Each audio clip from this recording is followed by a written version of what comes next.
Ante todo, he de decirle a nuestros hermanos que estamos en tercera cámara. Esta no es segunda cámara, ni es primera, ni es antecámara.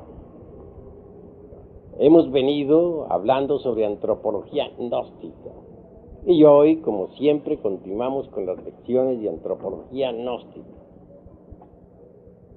Rogamos, pues, a todos nuestros hermanos visitantes poner el máximo de atención. Ante todo, es bueno saber que los antropólogos nos hablan de tres épocas muy importantes. Primera, el periodo mesozoico, paleozoico, dispensen. El segundo, el periodo mesozoico. Y el tercero, el periodo cenozoico. Afirman ellos en forma enfática que durante el periodo paleozoico existieron sobre las aguas de la vida los primeros seres unicelulares, los microorganismos. También existieron los moluscoides, los moluscos, los peces y los primeros reptiles. Esto lo afirman los antropólogos materialistas con una seguridad increíble, como si ellos hubieran estado presentes en las épocas arcaicas, como si en verdad hubieran podido ver, oler, palpar y hasta oír todo lo que en aquellas edades ocurrió.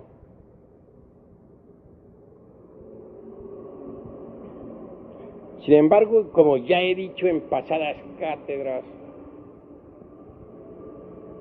y ahora lo repito,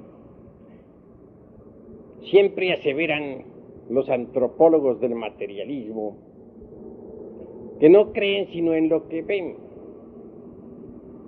que jamás aceptarían nada que no hayan visto con sus ojos o palpado con sus manos. Aunque tenga que reiterar muchas veces, debo decir que tal afirmación resulta completamente falsa, mentirosa.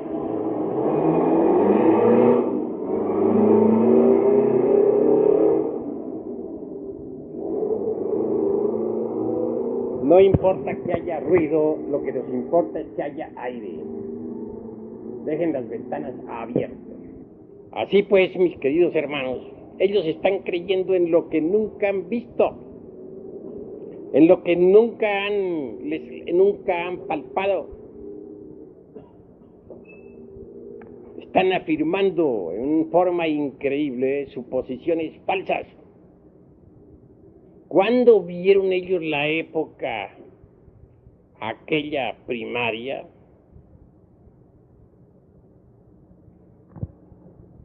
¿Cuándo estuvieron presentes en el periodo paleozoico? ¿O acaso vivieron ellos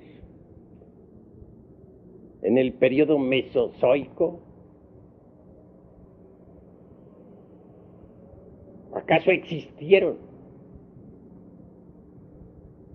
en el periodo cenozoico?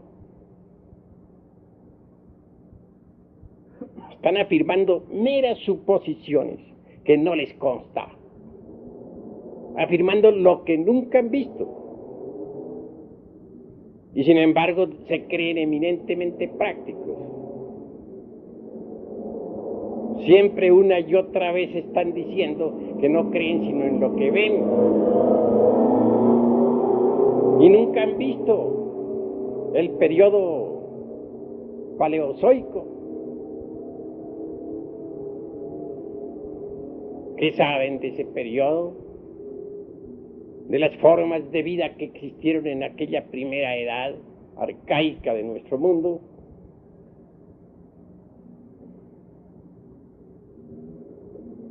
Hablan también del periodo mesozoico, el de los grandes reptiles antidiluvianos. Nosotros no negamos en forma precisa o exacta que jamás haya habido en el mundo reptiles. Es claro que la época de los reptiles existió, fue un hecho. Nuestra tierra estuvo poblada por enormes reptiles. Y esto es innegable. Recordemos al broncosuario o bronzuario. Recordemos al plesiosaurio, al pterodáctilo, etcétera. Todos esos saurios realmente fueron gigantescos, enormes. Monstruos que tenían hasta 1 y 2 cuadras de tamaño. Existieron, pero les consta a los señores de la antropología materialista haber visto todos los reptiles del periodo mesozoico, cómo se reproducían, cómo vivían. ¿Fueron testigos de eso? Viene después el periodo, aquel conocido como Cenozoico. Se dice que muchos reptiles evolucionaron hacia el estado de los mamíferos. Se asegura en forma enfática que de los primates vinieron los homínidos, antecesores del animal intelectual equivocadamente llamado hombre. No hay duda, dicen ellos, de que de los primates nacieron los homínidos que originaron al hombre. Y por otra parte, la rama aquella de los grandes gorilas, chimpancés, etcétera. Al hablar así,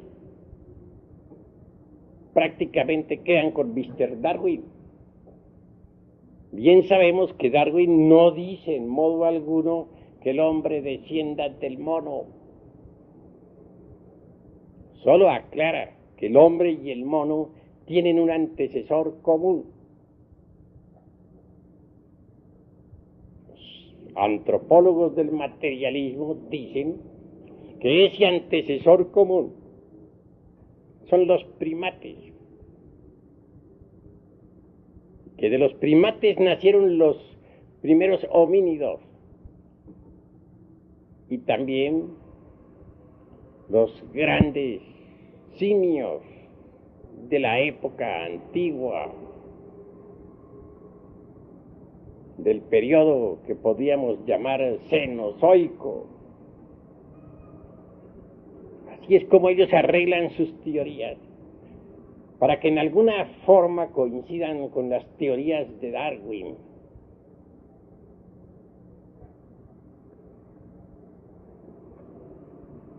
Pero existió acaso, o existieron acaso esos primates? Los antropólogos del materialismo alguna vez vieron a los primeros homínidos.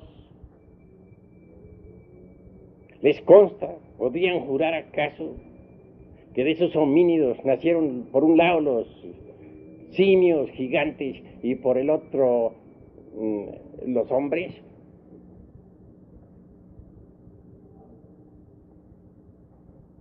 O corrigiendo mejor lo dicho, ¿podrían ellos afirmar acaso en forma enfática que de los primates hubieran nacido los homínidos, que son los antecesores del hombre según ellos? ¿Se atreverían a decir que también de esos primates nacieron todas las especies de gorilas y chimpancés gigantescos que pueblan y poblaron la faz de la tierra en las épocas arcaicas? ¿Qué saben de eso los señores del materialismo? Por otra parte, Haeckel, como siempre con sus teorías, asigna pues al humanoide actual unas 17 o 18 genealogías. Estas devienen de los marsupiales.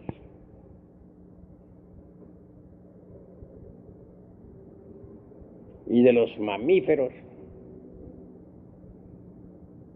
Y lo habla Haeckel con tanta seguridad como si lo hubiera visto. Sin embargo, estos señores del materialismo son los que dicen que no creen sino en lo que ven. Están diciendo lo que no han visto y creen. Están creyendo en utopismos fantasmagóricos de la mente que no tienen demostración alguna. Los tales mamíferos y marsupiales y todas esas 17 o 18 genealogías de Haeckel resultan bastante fantasmagóricas. Claro, entre ellas no descartan los antropólogos del materialismo a los famosos lemúridos con placenta. ¿Dónde está la placenta de los lemúridos? Bien saben ustedes que en los tiempos actuales también se afirma claramente que venimos de los lemúridos. Y no faltan por ahí ciertos pseudosapientes de nuestros tiempos que están afirmando ahora que nuestro antecesor es el ratón. De manera que según ellos el ratón es el antepasado también de nosotros. Como ven ustedes, son puras chifladuras lo que sostienen estos señores del materialismo antropológico. Verdaderamente que se han dedicado a rebuznar a lo lindo. Resulta vergonzosa esa tan cacareada cultura materialista del siglo XX. Tan pronto descendemos de los lemúridos como del hermano ratón. Y hasta se dan el lujo de decir con mucha seguridad que éramos chiquititos, pequeñitos, porque éramos hijos del ratón.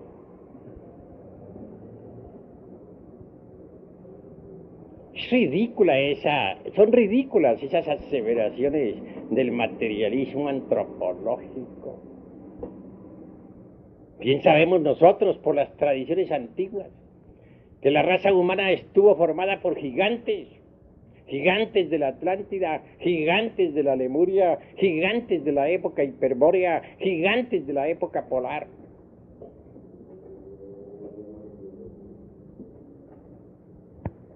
Claro, para hacer aseveraciones como esas de que venimos también del ratón,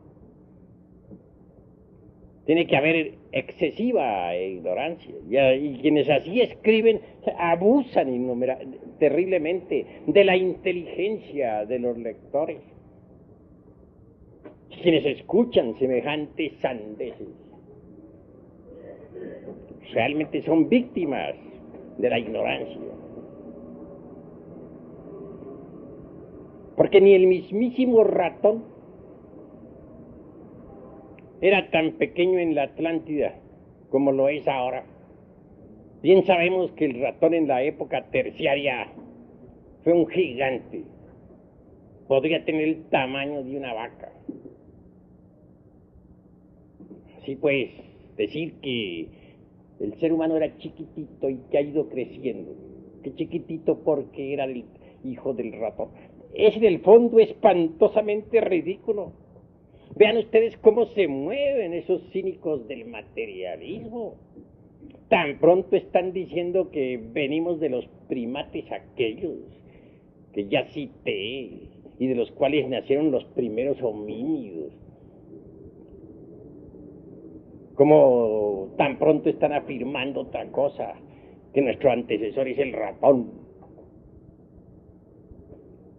Cuando se cansan con el hermano ratón, entonces apelan pues al mandril, debido a que el pobre animalito tiene las nalgas rojas. Vean ustedes qué ignorantes son esos antropólogos del materialismo. Esos son los que están degenerando a la humanidad, los que le están quitando a la humanidad los principios eternos, los valores eternos del espíritu. Esos son los que han precipitado a la humanidad por el camino de la involución y de la degeneración. Bien sabemos que cuando a la humanidad se le quitan los valores eternos, los valores del espíritu, degenera espantosamente. Esos son los que mandan a sus secuaces, a los bribones del materialismo, a enseñarle a las gentes de los campos todas esas sandeces. Esos son los que se han convertido en los instructores de la pobre gente que vive en las aldeas, en los villorrios. Esos son en verdad los que están precipitando la degeneración, porque le están quitando a la humanidad los valores eternos. Podríamos considerarlos como corruptores de menores, porque corrompen a las pobres gentes sencillas de los campos con sus sandeces, dañan la mente de las pobres gentes. Esos son los que forman planes educacionales dentro de los cuales se excluye todo lo que tenga sabor a espiritualidad. Pero no tienen bases serias como para pronunciarse contra las enseñanzas espirituales de la humanidad. Aseverar tan pronto que venimos del mandril como del ratón, o de los primeros primates de la época cenozoica, pues es bastante ridículo.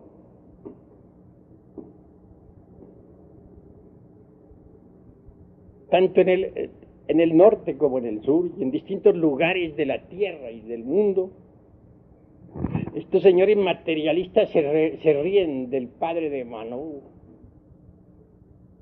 el cual devino toda la raza humana, como se ríen del Dian Chohan,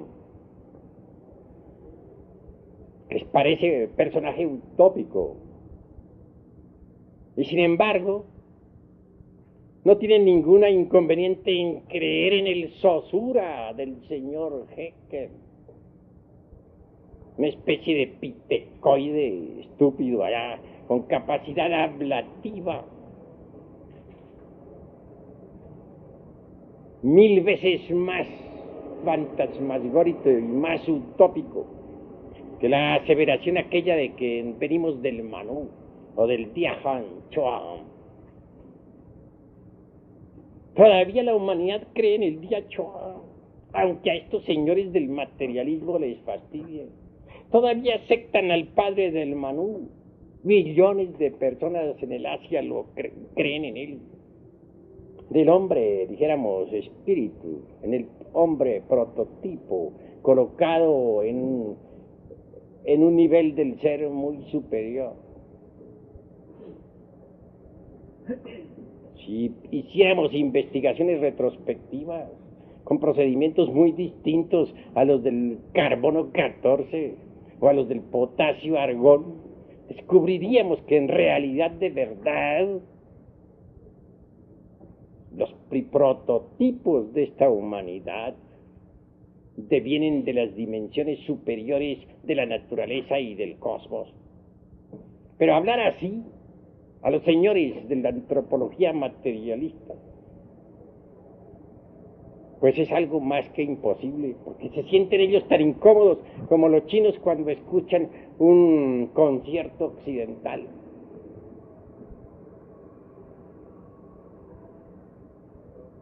Así que ha llegado la hora de analizar juiciosamente cuál es esa cultura materialista que está sirviendo de base a los pueblos, a las naciones.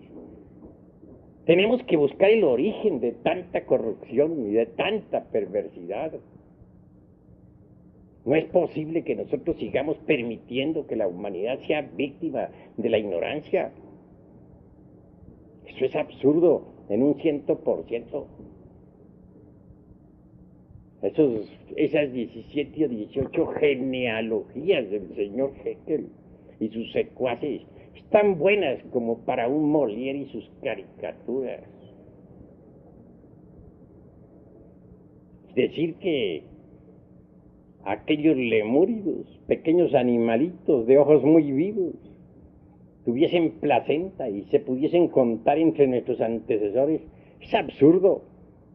Porque bien sabemos que los lemúridos no tuvieron placenta jamás. Ese es un error zoológico imperdonable. Realmente Haeckel ha hecho gran daño a la humanidad. Por eso alguna vez dijimos que sus memorias se olviden y que no se ponga nunca su nombre en las calles, parodiando a Job, el profeta. Además, en la época de Haeckel, todavía no se conocía la embriogénesis. ¿Cómo se atreve pues Haeckel a hablar de lemúridos con placenta? Absurdo, en un 100%. Cuando uno analiza estas cosas, no puede menos que sentir asco por esa escuela del materialismo que está corrompiendo a la humanidad, quitándole sus valores eternos, precipitándola por el camino de la involución.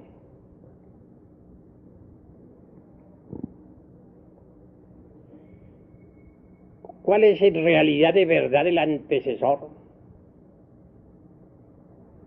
del hombre de la época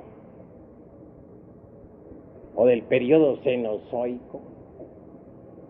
¿Cuáles son sus descendientes?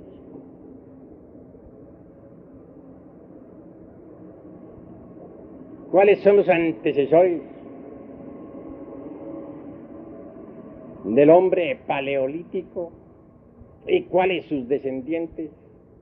¿Cuáles los antecesores del hombre neolítico? ¿Y cuáles sus descendientes? ¿Los conoció alguna vez Mr. Darwin?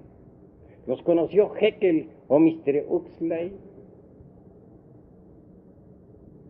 ¿En qué se basa la antropología materialista para hablar con tanta autoridad sobre el Homo sapiens?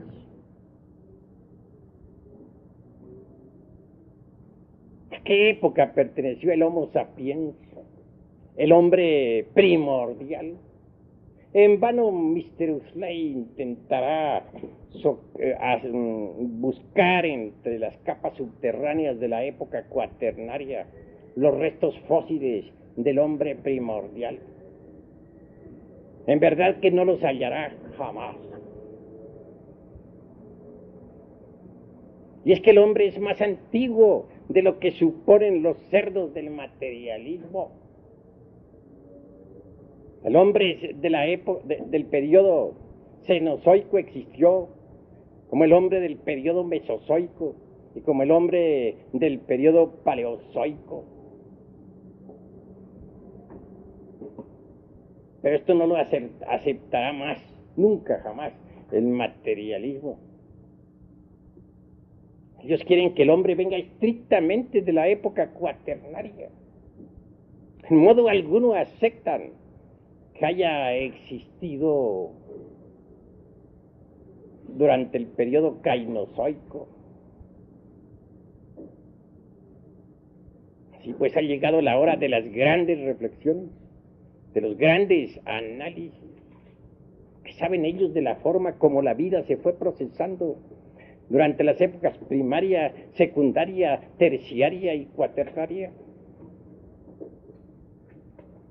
Dótesele a los seres humanos de su mónada, cada uno, y verán ustedes que todo ese teatrito de Haeckel, de Mr. Darwin, de Huxley, de Marx y de sus secuaces, caerá en verdad hecho polvo, porque la antropología materialista es un paredón sin cimientos. Basta un leve empujón para convertirle en menudo sedimento.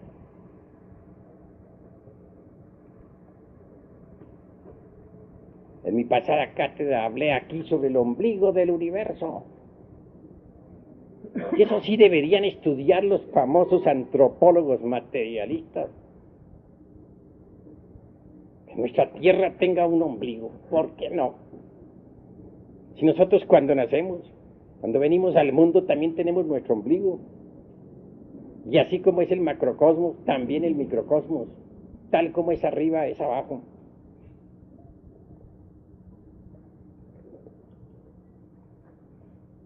Hablamos entonces, en nuestra pasada cátedra, sobre el Omeyocan. Algo dijimos. Sí. ¿Qué es el Omeyocan? El ombligo del universo. Sí. Un día la Tierra Luna existió. Tuvo mares, tuvo montañas llenas de vida, de vegetación. Tuvo también sus periodos paleozoico, mesozoico, cenozoico. Pero que los mundos, como todo lo que es, ha sido y será, nace, crece, envejece y muere. La materia meramente física de la Luna murió. Hoy es un cadáver, como ha quedado demostrado por los astronautas que han descendido en el suelo lunar. Pero la vida en sí misma, la sustancia viva de la materia, no murió. Continuó procesándose en una cuarta coordenada, en una cuarta vertical, junto con las semillas de todo lo existente. Esa sustancia materia más tarde se procesó en una quinta coordenada, y luego en una sexta, posteriormente en una séptima. Y cuando cayó en la séptima, se sumergió entre el seno del espacio abstracto absoluto. Esa sustancia homogénea, ese Prakriti de los orientales, esa tierra primigenia o primordial, continúa existiendo. Era una semilla que no podía perderse, y ahora estaba depositada en el espacio profundo. En esa semilla, la vida continuó latente. Esa semilla, he dicho y lo vuelvo a repetir hoy, es el Iliáster de los sabios.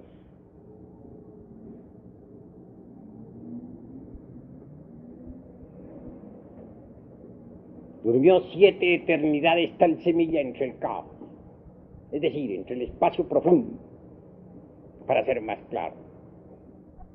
Pero mucho más tarde el torbellino eléctrico, el huracán eléctrico, las tinieblas y el viento, como dice el pueblo de Anáhuac, agitaron aquel mundo primigenio, original. Aquella tierra llamada Iliaster. Y entonces fue cuando el 2 funcionó con sus opuestos, positivo, negativo, masculino, femenino. Así del Iliaster surgió el caos.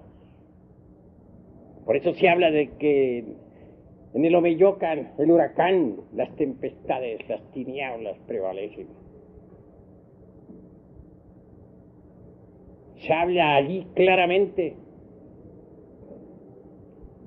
de Hecatl. Hecatl es el dios del viento, de los huracanes, del movimiento eléctrico. El macrocosmos volcado en los microcosmos.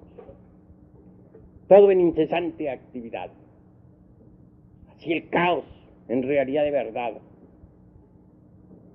existió en el Omeyocan. Fue el mismo Omeyocan. Una tierra virginal purísima, inefable, que jamás aceptaría la antropología materialista.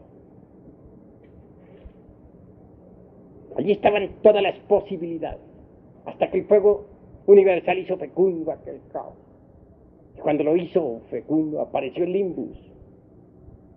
Ese limbus extraordinario dio origen a todo lo que es, ha sido y será.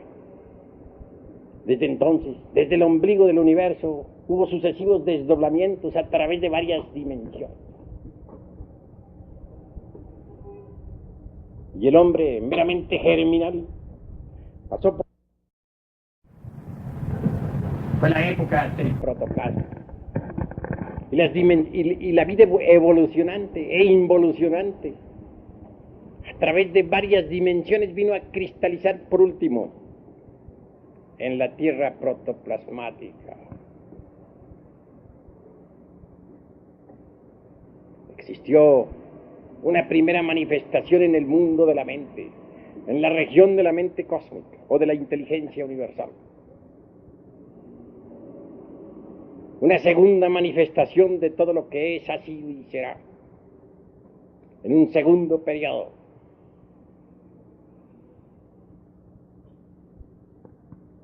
Y entonces, como resultado, apareció una tercera manifestación en una dimensión ulterior. Así pues, la vida se desenvolvió, evolucionó e involucionó en 3 dimensiones extraordinarias antes de que apareciera en este mundo físico. La vida existió primero en el estado mineral, pero una clase de minerales que hoy en día no aceptarían los antropólogos ni los geólogos materialistas. Mucho más tarde se desenvolvió en estado vegetal y posteriormente en estado animal. Mas esos estados mineral, vegetal y animal son desconocidos actualmente. Constituyen algo así como el arquetipo de estos reinos mineral, vegetal y animal actualmente existentes. Es obvio que antes de que la vida apareciera sobre nuestro mundo protoplasmático, había surgido de entre las especies animales existentes una criatura muy semejante a cualquier mamífero o a cualquier simio, pero en realidad de verdad muy diferente a los simios. Cuando ese hombre original o primigenio logró cristalizar en forma densa, pasó por una transformación de su morfología. Se pareció así sobre el casquete polar del norte que otrora estuviera situado en la zona ecuatorial. Ya en mi próxima plática hablaré sobre el movimiento de los continentes, y entonces vamos a decirle al mundo lo que realmente es la Pangea. Hoy solo nos limitaremos a decir que la vida se desarrolló en otras dimensiones antes de cristalizar en el mundo físico. Hoy quiero también poner énfasis para decir que antes de que existiera realmente el animal intelectual, equivocadamente llamado hombre, existió el hombre real, en las primeras, segunda y tercera razas. El animal intelectual, ese que surgió en la época cuaternaria, ese no es el hombre, sino el animal intelectual, repito. Que en la pasada ocasión dije que los hombres reales vivieron espléndidamente en la Lemuria, pero que algunos se degeneraron al final y que se mezclaron con bestias, y que de esa mezcla vino a resultar la humanidad actual, el animal intelectual. Así que ha llegado la hora de entender estas cuestiones tan delicadas. El hombre es anterior al periodo cuaternario, como al terciario, secundario o primario. Prueba de ello es que, a pesar de que todas las especies vivientes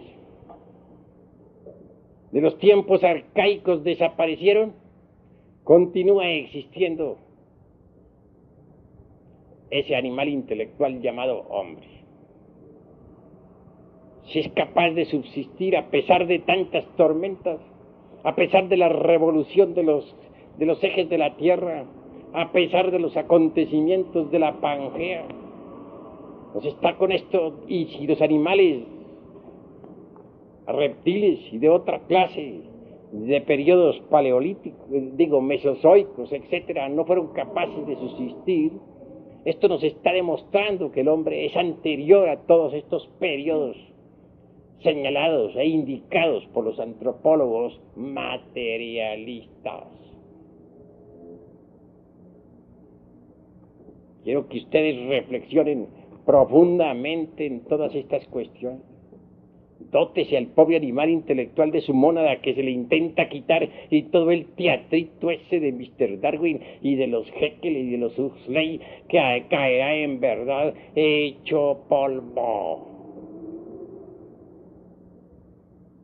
Ha llegado la hora de desenmascarar realmente a la antropología materialista.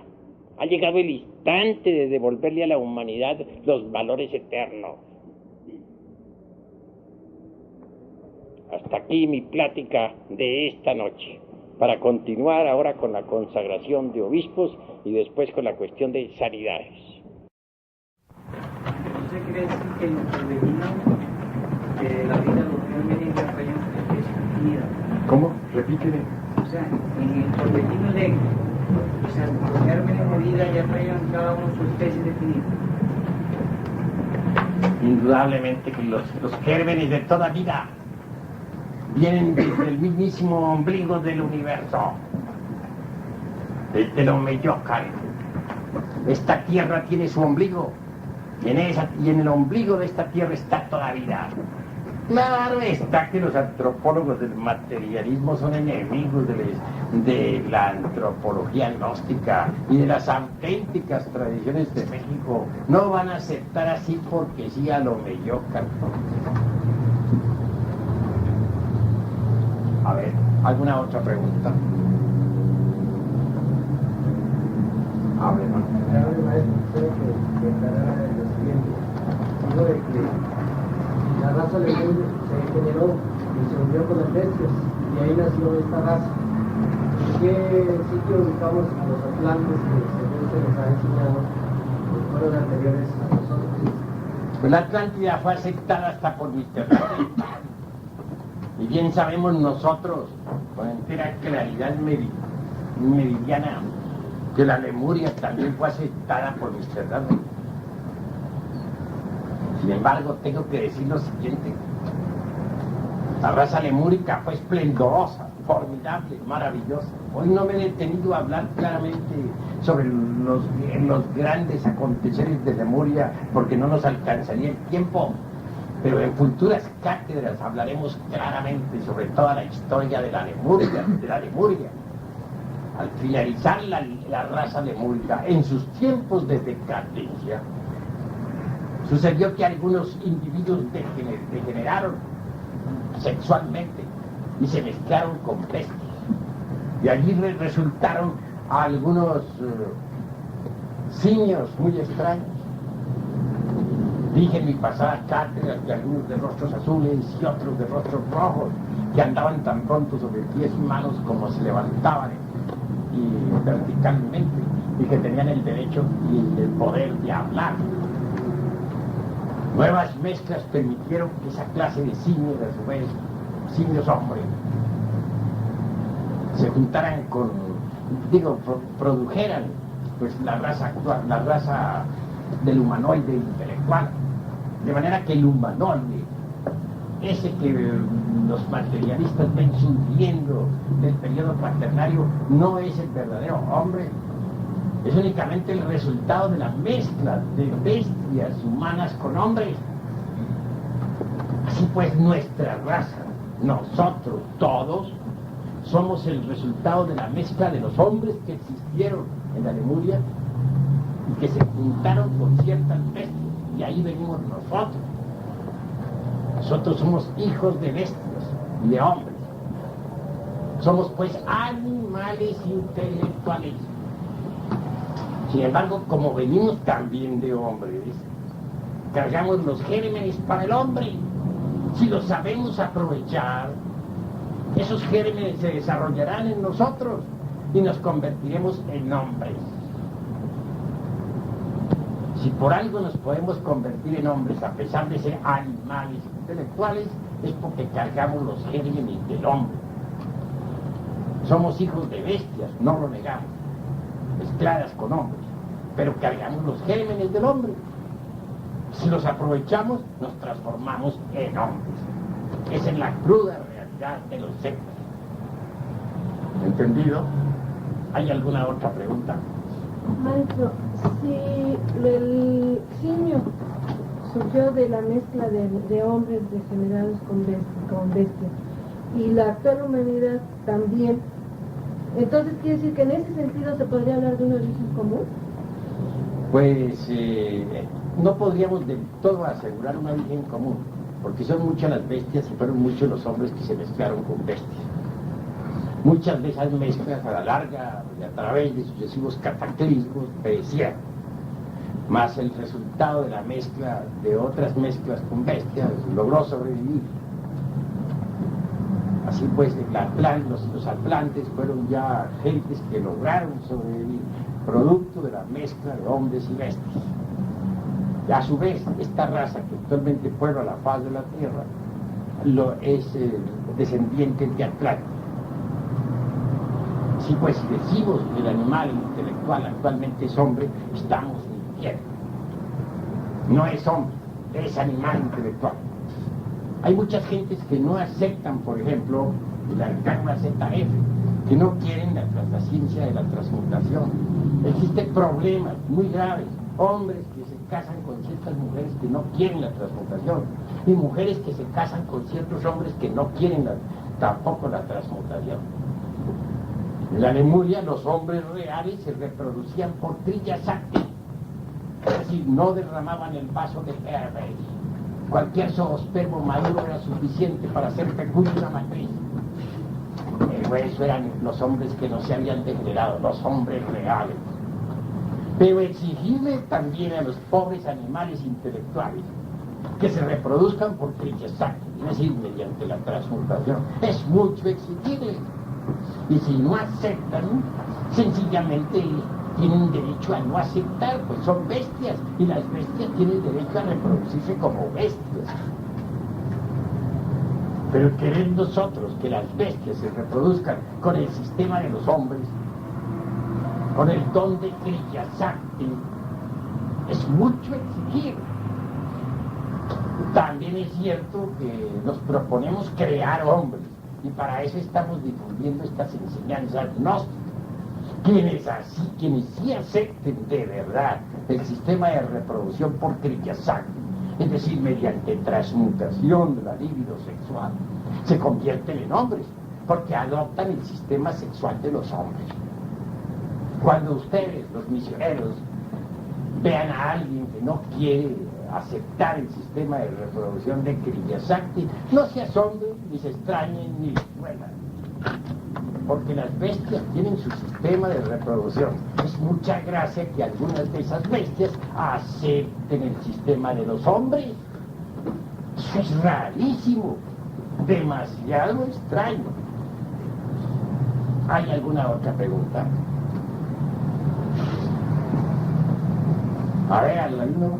Maestro, si en la cultura mexica del Tlaxcalpoca representa a la luna, a la noche, al viaje, está dirigido, digamos, por Homo Necropitri, según la cultura mexica que utilizan en yoga, los principios de Tahuán, que es el fuego, los principios claros y los principios, digamos, en la formación de la materia. Pues ya sabemos sabemos muy bien que Tlaxcalpoca tiene su aspecto femenino, lunar. Sí, eso está comprobado debidamente en la sabiduría oriental, cuando se habla con entera claridad de la madre que se hincha, que resplandece y que al fin da a luz al hijo, el universo extraordinario que quiere decir Quetzalcóatl. Eso ya lo dije, esto está respondido en mi pasada cátedra. ¿Alguna otra pregunta? A ver. ¿Los atlantes ya son animales intelectuales? Pues es obvio que los degenerados de Lemuria se mezclaron con las bestias y que de allí nacieron una enorme cantidad de animales intelectuales que continuaron viviendo en la Atlántida. A su vez de los atlantes venimos nosotros. Nosotros somos pues hijos de bestias y de hombres. Tenemos la semilla de los hombres y por eso podemos convertirnos en hombres. Pero somos bestias razonativas. Estamos hablando aquí en una forma franca y tendremos que seguir hablando francamente para desenmascarar a los traidores y desconcertar a los materialistas ante el veredicto solemne de la conciencia pública. A ver, habla ya, a ver qué es lo que vas a hablar. Todos los hombres que tienen la primera parte de la raza de Lemur, se supone que no todos se mezclaron con bestias. Entonces, la pregunta mía es, ¿qué se hicieron los hombres que no se mezclaron con bestias? ¿Por qué no fueron ellos los que siguieron habitando en la parte del planeta Tierra? Porque no tuvieron, sencillamente no tuvieron ganas de seguir convertidos en bestias también. Se fueron. Que les vaya bien. Eso es todo. Dejaron viviendo aquí sobre la faz de la tierra a los animales intelectuales. Y aquí estamos. Ellos se fueron. Algunos sí se sacrificaron. Quedaron viviendo aquí con la gente, sufriendo y habitando en esa clase de organismos producto de las mezclas de hombres y bestias. A ver. ¿Qué grado debe quedar el hombre de Atlántida, de mayor esencia del liberamiento de la raza de Lemur? ¿Tiene alguna relación entre ellos? ¿Qué grado queda? Bueno, los hombres de Cromagnon, Nartendar, toda esa cuestión, ya sabemos que no son sino descendientes de la Atlántida, tan bestias como nosotros. Eso es todo. ¿Alguna otra pregunta? Maestro, ¿en qué momento aparecieron las bestias? Pues ya te he dicho que bestias hay aquí en esta tierra desde el amanecer de la vida. Tengas en cuenta que en la época que podríamos llamar nosotros lunar, cuando la tierra fue estérica, ya existía toda clase de animales. Eso es claro, y a eso vamos a llegar a través del proceso didáctico. Ahora estoy contestando, y lo que estoy contestando no se va a incluir naturalmente en la próxima lección mimeografiada, porque tenemos que llevar un orden. Se incluye únicamente la conferencia, nada. Pero sí tendremos que hablar claramente de cada una de las rondas precedentes. Pero vamos siguiendo un método didáctico y dialéctico. ¿Alguna otra pregunta? Maestro, no sé si me puede ampliar un poquito sobre los gérmenes que nosotros llevamos de hombres, ya que yo, cuando dice gérmenes, yo me remito inmediatamente a los gérmenes sexuales únicamente, y haciendo una reflexión más honda veo que existe algo de humano, o pues de hombre nosotros que la esencia, para que puedan ampliar un poco más cuáles son estos gérmenes de hombre, digamos, solamente son sexuales o la esencia que hace el femocito. Pues la esencia es Los animales intelectuales son elementales de la naturaleza, imposibilitados en su ego. Si cualquiera de ustedes desintegrara el ego, queda el puro elemental. Se sumerge entre el seno de la gran realidad. Un elemental como cualquier otro, como el elemental de las plantas, como los elementales minerales. Son elementales animales. Esos no son hombres, ni la esencia que ustedes cargan en Dios. Son elementales del reino animal. Hasta ahí sí está correcto. En cuanto a los gérmenes para el hombre, pues están los gérmenes, por ejemplo, del cuerpo achá. Están los gérmenes para el cuerpo mental. Están los gérmenes para el cuerpo causal. Si uno transmuta incesantemente y desintegra el ego, esos gérmenes se desarrollan y al fin nace un cuerpo achá en el hombre. Y al fin cristaliza un cuerpo mental en el hombre, y al fin cristaliza un causal, y entonces se reciben los principios anímicos y nace el hombre, aparece el hombre. Un momento. ¿Termina la pregunta o quiero otra pregunta?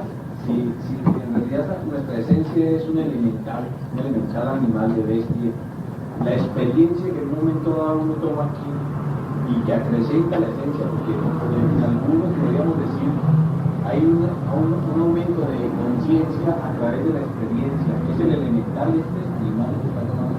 Pues la experiencia que tienen los animales intelectuales es la que tiene todo animal. La que tiene el caballo, la que tiene el águila, la que tiene el burro. También tienen experiencia. ¿O vamos a descartar las experiencias de todos los animales? Un animal, un salvaje, como nosotros que en un cuarto estado se supone, y para que estamos trabajando aquí, esa experiencia mística trascendental ya se elemental animal con esto. Bueno, aclaro una cosa. Hay que distinguir entre el animal intelectual que nunca ha trabajado sobre sí mismo y el que ya está trabajando sobre sí mismo. De manera que la pregunta está mal hecha.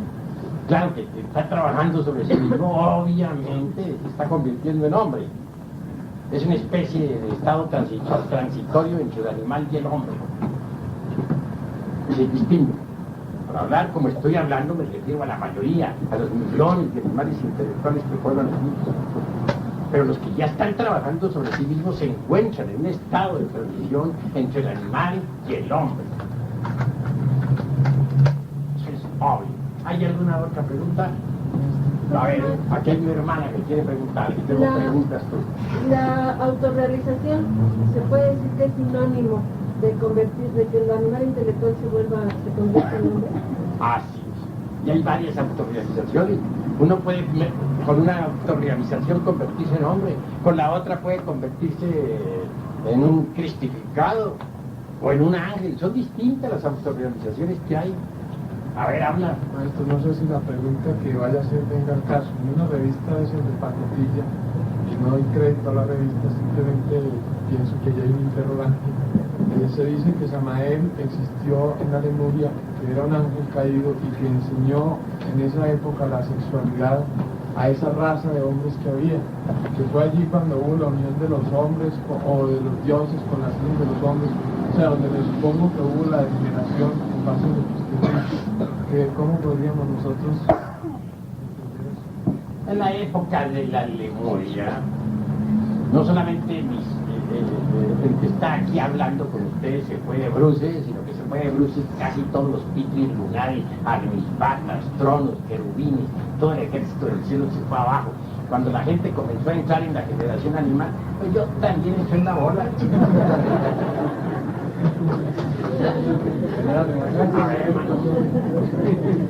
Querido maestro, le rogaría amablemente explicación sobre lo siguiente. Si del huracán, si del ombligo del mundo, si de lo mediocre, surgió el germen para el hombre, y al mismo tiempo los gérmenes para las bestias, ¿cómo podemos explicar que nuestra esencia, cómo podemos conciliar eso, precisamente eso, con el hecho de que nuestra esencia tenga que evolucionar y pasar por la parte animal para llegar al humanoide? Bueno, daremos la respuesta. Sí, es claro que está un poquito mal planteada, ¿no? De parte del principio de que ya los hombres existen sobre la tierra. Seguramente que no, señor. Si se habla de nuestro real ser, del hombre hecho a imagen y semejanza de Dios, puramente espiritual. ¿Cómo se puede conciliar si desde un principio yo he sido hombre? Pues sencillamente. ¿Cómo se puede conciliar que nuestra esencia tenga que pasar por el tránsito a... Pues sencillamente, tal como es arriba es abajo, tal como es aquí es en el Omeyocan y es en el mediodía, es decir, en los aeones que comunican a la tierra esta física con el Omeyocan. Y hay que saber reflexionar un poco en esta cuestión. En principio fue la vida mineral la que entró en la actividad. Así pues, durante la primera ronda la vida se desenvolvió, la vida mineral actuó intensivamente. Si uno examina con el ojo de Tacoma el escenario del universo en la primera ronda, descubre un mundo completamente mental. Entonces las rocas tampoco estaban muy desligadas del vegetal ni del animal. Los reinos de la naturaleza parece que se entremezclaban unos con otros. Sin embargo, primaba la vida mineral, el estado mental. Se necesita que la facultad extraordinaria del ojo de Tacoma esté muy bien desarrollada para que el investigador competente pueda hacer una plena diferenciación entre los elementales propiamente dichos del reino mineral y las rocas o los elementos minerales existentes. Normalmente el investigador ve a los elementales del reino mineral y los confunde con los hombres. Y ese es un error. Solo que el investigador tenga muy desarrollada la intuición prajnaparamita, se evitará de cualquier confusión y podrá hacer una diferenciación entre los elementales minerales propiamente dichos y los minerales. También vemos durante esa primera ronda existiendo a los hombres reales, que se ocupan en todos los trabajos relacionados con los distintos departamentos del reino. Es obvio que más tarde surgió una segunda ronda en el mundo astral.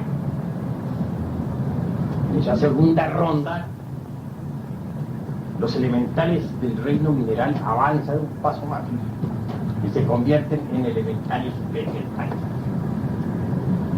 Vegetales que nada tienen de físico, que se entremezclan con lo mineral y hasta con lo animal, porque todavía los reinos de la naturaleza no estaban en aquella época definidos.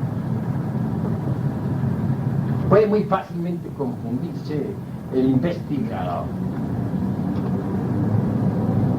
y no ser capaz de ver a los vegetales, sino estrictamente a los elementales del reino vegetal. Pero esos elementales del reino vegetal fueron los mismos elementales del reino mineral, los mismos que actuaron en la primera ronda, pero que ahora se han elevado al estado vegetal. En la tercera ronda, es decir, en la época estrictamente bélica de nuestro mundo, en el periodo que podríamos llamar lunar, esos elementales del vegetal se han elevado al grado de elementales animales. Han dado un paso más avanzado. Entonces, al llegar al estado de animales, pues continúan sus procesos evolutivos e involutivos, porque en cada ronda hay evoluciones e involuciones. En la tercera ronda hubo evoluciones e involuciones, y los más avanzados animales se convirtieron en una especie de criatura muy semejante al hombre. Tenía cierto parecido, dijéramos, a cualquier mamífero, pero no era un mamífero. Era algo distinto, el hombre primordial, las posibilidades de hombres. Ese cristaliza, toma forma física en la primera raza de nuestro mundo.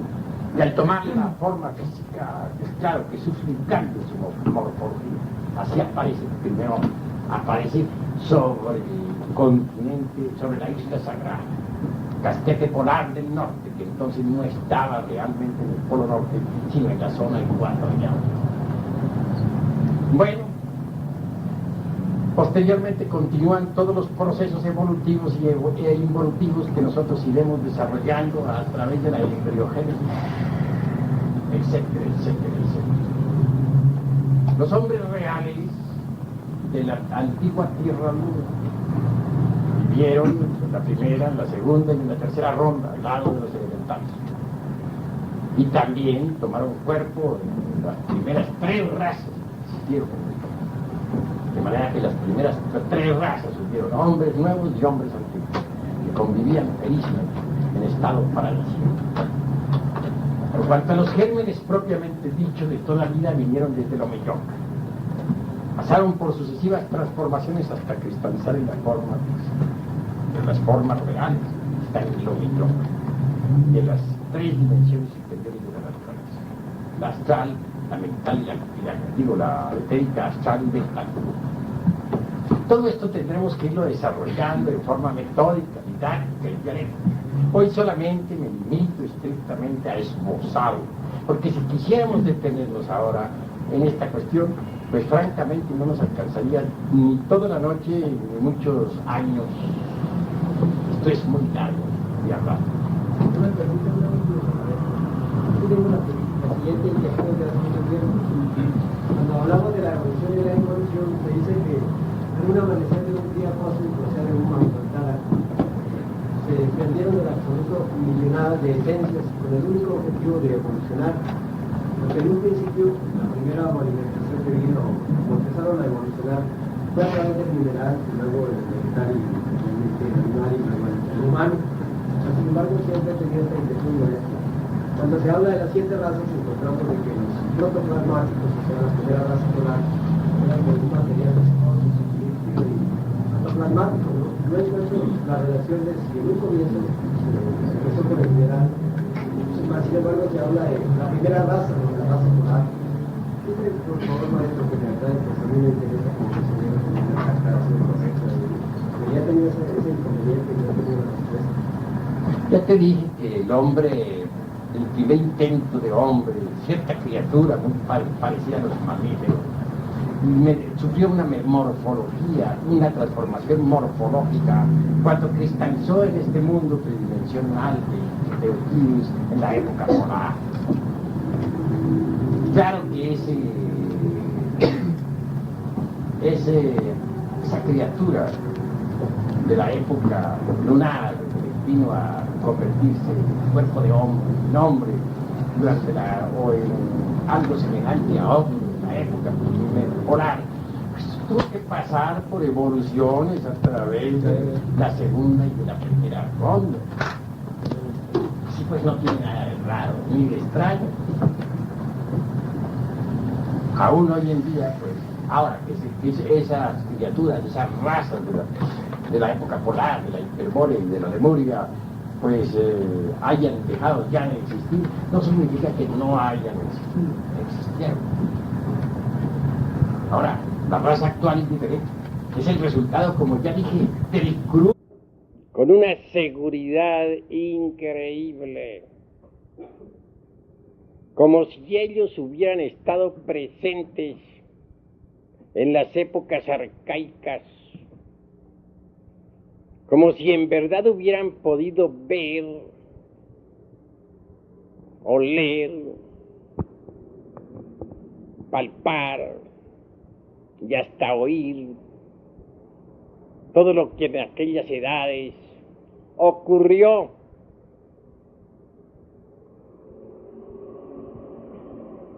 Sin embargo, como ya he dicho en pasadas cátedras, y ahora lo repito, siempre aseveran los antropólogos del materialismo que no creen sino en lo que ven. que jamás aceptarían nada que no hayan visto con sus ojos o palpado con sus manos. Aunque tenga que reiterar muchas veces, debo decir que tal afirmación resulta completamente falsa, mentirosa.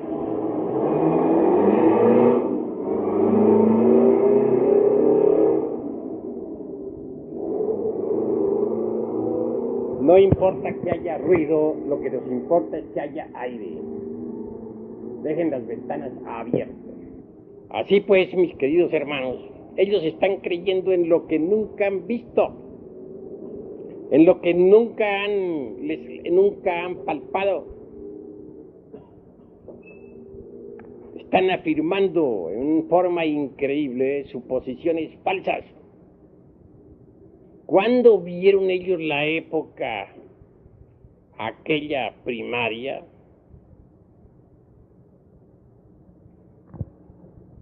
¿Cuándo estuvieron presentes en el periodo paleozoico? ¿O acaso vivieron ellos en el periodo mesozoico? ¿Acaso existieron en el periodo cenozoico? Están afirmando meras suposiciones que no les consta, afirmando lo que nunca han visto, y sin embargo se creen eminentemente prácticos. Siempre una y otra vez están diciendo que no creen sino en lo que ven, y nunca han visto el periodo paleozoico.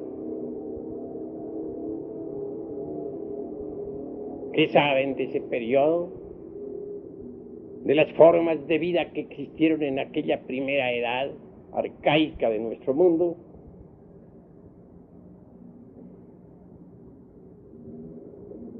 Hablan también del periodo mesozoico, el de los grandes reptiles antidiluvianos. Nosotros no negamos en forma precisa o exacta que jamás haya habido en el mundo reptiles. Es claro que la época de los reptiles existió, fue un hecho. Nuestra tierra estuvo poblada por enormes reptiles, y esto es innegable. Recordemos al broncosuario o bronzuario, recordemos al plesiosaurio, al pterodáctilo, etcétera. Todos esos saurios realmente fueron gigantescos, enormes. Monstruos que tenían hasta 1 y 2 cuadras de tamaño. Existieron. Ante todo, he de decirle a nuestros hermanos que estamos en tercera cámara. Esta no es segunda cámara, ni es primera, ni es antecámara. Hemos venido hablando sobre antropología gnóstica, y hoy, como siempre, continuamos con las lecciones de antropología gnóstica. Rogamos, pues, a todos nuestros hermanos visitantes poner el máximo de atención. Ante todo, es bueno saber que los antropólogos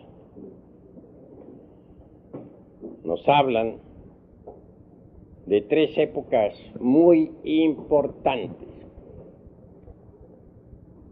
Primera, el periodo mesozoico, paleozoico, dispensen. El segundo, el periodo mesozoico. Y el tercero, el periodo cenozoico. Afirman ellos en forma enfática que durante el periodo paleozoico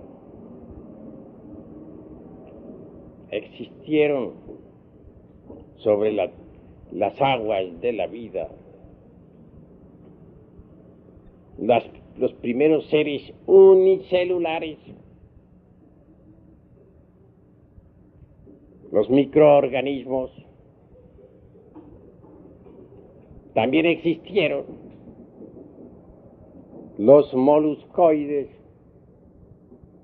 los moluscos,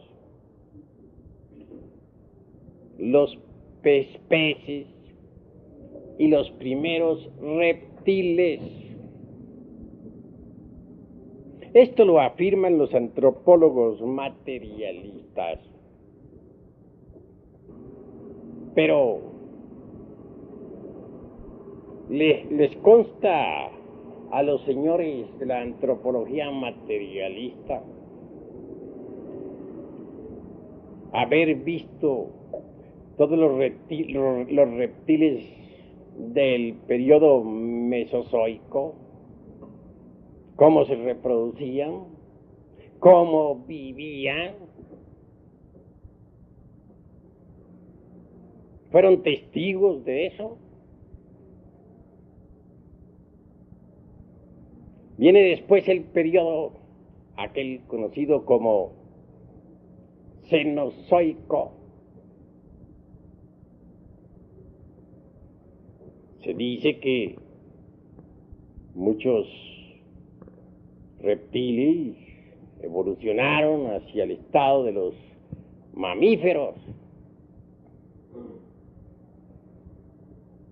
Se asegura en forma enfática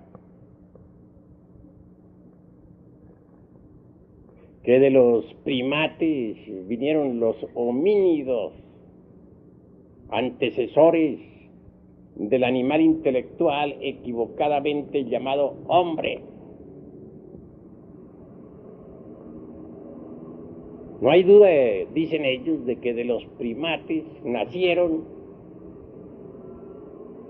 los homínidos que originaron al hombre. Y por otra parte, la rama aquella de los grandes gorilas, chimpancés, etcétera. Al hablar así, prácticamente quedan con Mr. Darwin. Bien sabemos que Darwin no dice en modo alguno que el hombre descienda del mono. Solo aclara que el hombre y el mono tienen un antecesor común. Los antropólogos del materialismo dicen que ese antecesor común son los primates, que de los primates nacieron los primeros homínidos y también los grandes simios de la época antigua, del periodo que podíamos llamar cenozoico. Así es como ellos arreglan sus teorías, para que en alguna forma coincidan con las teorías de Darwin.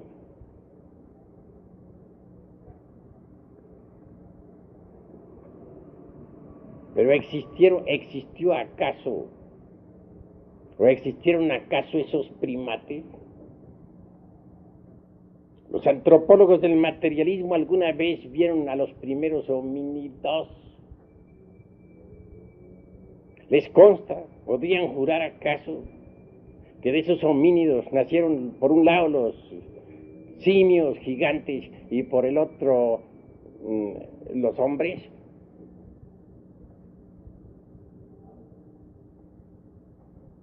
O corrigiendo mejor lo dicho, ¿podrían ellos afirmar acaso en forma enfática que de los primates hubieran nacido los homínidos, que son los antecesores del hombre según ellos? ¿Se atreverían a decir que también de esos primates nacieron todas las especies de gorilas y chimpancés gigantescos que pueblan y poblaron la faz de la tierra en las épocas arcaicas? ¿Qué saben de eso los señores del materialismo? Por otra parte, Haeckel, como siempre con sus teorías, asigna pues al humanoide actual unas 17 o 18